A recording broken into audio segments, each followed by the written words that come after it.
একবার যদি ধরতে পাই সরাম সরাম করে দেবো।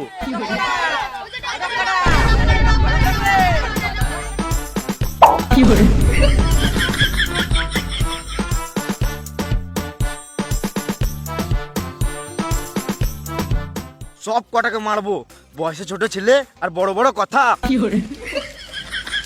কি হলো ডক্কাটা? এই দেখছো তো, এই জন্য আমার ভালো লাগে না। কি হলো বলবি তো? গ্রামে আমাকে সবাই ডক্কাটা বলে রাখায়, তুমি আমার ডক্টর লাগিয়ে দাও। আমি কেন লাগাবো? তুমিই তো বলেছিলে। আমার ছোটবেলাতে চেন লাগাতে গিয়ে ডক কেটে গিয়েছিল, তখন থেকে সবাই ডক্কাটা বলে রাখাতো, তাই আমার নাম ডক্কাটাই থেকে গিয়েছে। ও পুষ্পা, পুষ্পারাজ বিড়ির ব্যবসা করে নতুন ডগ লাগিয়ে দেবো শালা।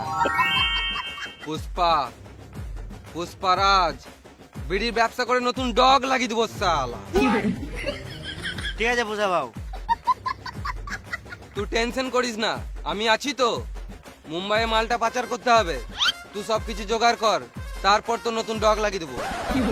বালের পুষা মারা একটা কথা রাখার জন্য কাজের উপর কাজ দিয়ে দিছে। কি করে যে এত কাজ ম্যানেজ করবো? পুষ্পা ভাইয়ের কাজে যেতে হবে, কত করে লাগবে? 500 করে। পুষ্পা ভাই 500 বলছে। বাজেট নাই। দুবেলা মদ মাংস দেবো, সবাইকে লিয়ে আয়। কত করে? তুই বেছে আমাকে গাড়িটা মজগা। আর মারা আমি গাড়ি কিনতে এসছি। একটা 10 লাখ। বুঝাও 10 লাখ বলছে। বাজেট নাই।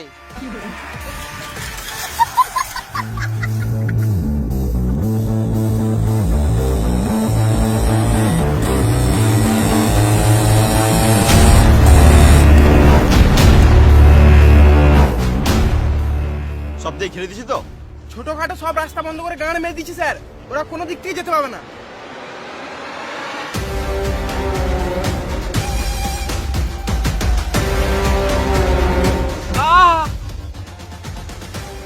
ছুড়ে পড়লে তো কাঁ করে শব্দ উঠবে।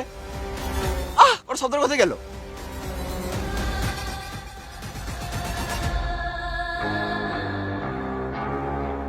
তার মানে পুষ্পা নদী হয়ে মাল পাচার করছে।